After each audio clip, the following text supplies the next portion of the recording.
The next Empire State Building size domino to fall on the economy will be the massive options-only recast. Goldseek Radio was the first to bring this up, largest threat looming over our economy. It's what I'm calling Nightmare on Arm Street in my book scheduled for release in a month.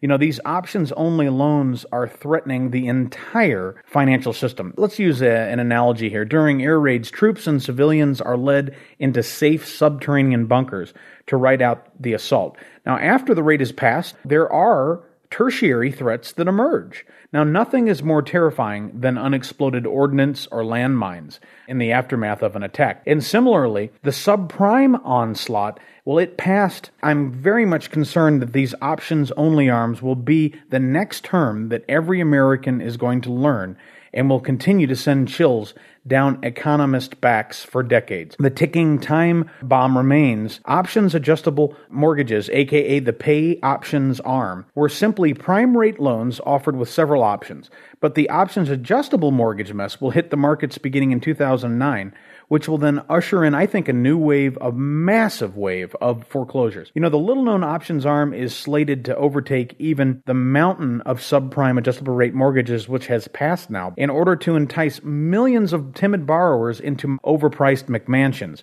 These options arms were deployed. Aspiring home debtors were given the option to pay only the interest on their mortgage, hence the term. This kept monthly payments very, very low, but came with several ominous drawbacks. Since loan principal was not being paid back, it led to negative amortization, where the loan actually increased as borrowers made their payments. Now, the three most common options available were just to pay the principal and the interest like in a normal loan, B, pay interest only, or C, worst of all, make a minimum payment which covers neither the principal and is negatively amortized, i.e. the principal actually goes up as unpaid interest is accrued. What has economists up late at night now is once the amount borrowed rises to 110% to 125% of the original mortgage amount, the loans recast much higher. So once they cross that default threshold, they usually choose the option of last resort, and that's sending in their house key. Now here is, I think, the crux of the whole matter. 80% of all options-only loans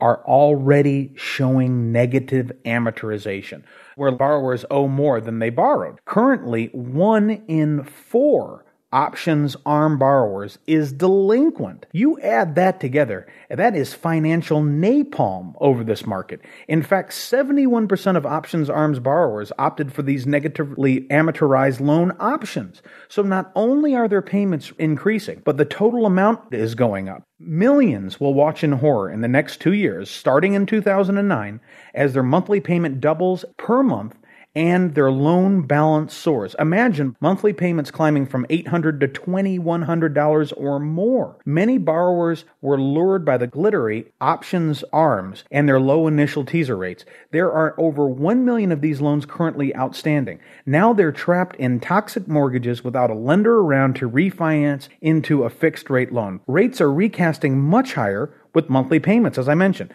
This is, I think, the hidden Achilles heel of the entire banking system. Once these option arms loans come home to roost, these non-performing loans will continue to tear down the banks. You can look in their balance sheets. Resets and recasts are now only beginning to start. So this will continue well into 2011. There's a 12-month delay between the default and the actual foreclosure. So inventory continues to come like a tidal wave crashing down on this market. The amount is, in dollars, is 4 times the combination of the amount of the Alta loans and the subprime loans.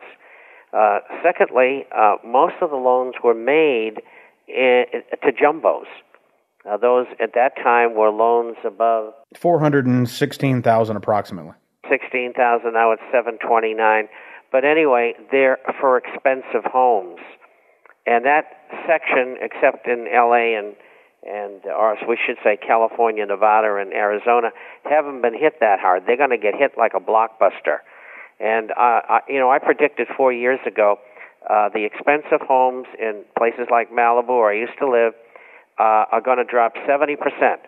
And I'm going to be right on. Would go down 45 to 50%. They're already 48. I was conservative.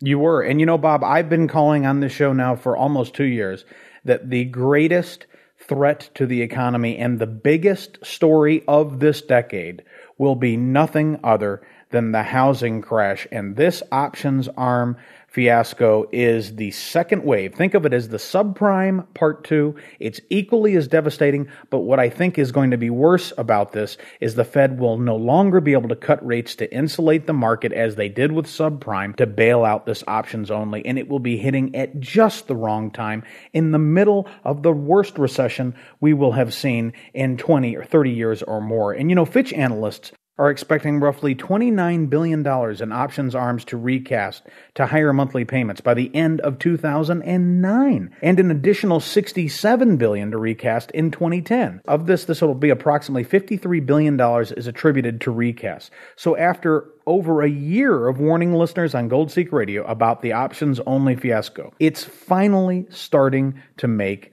the mainline news. What I say is it's no wonder there's very few gold and silver coins and bars for sale because everybody's buying them, and you better get your piece because you may need them. It's the only thing that's going to go up.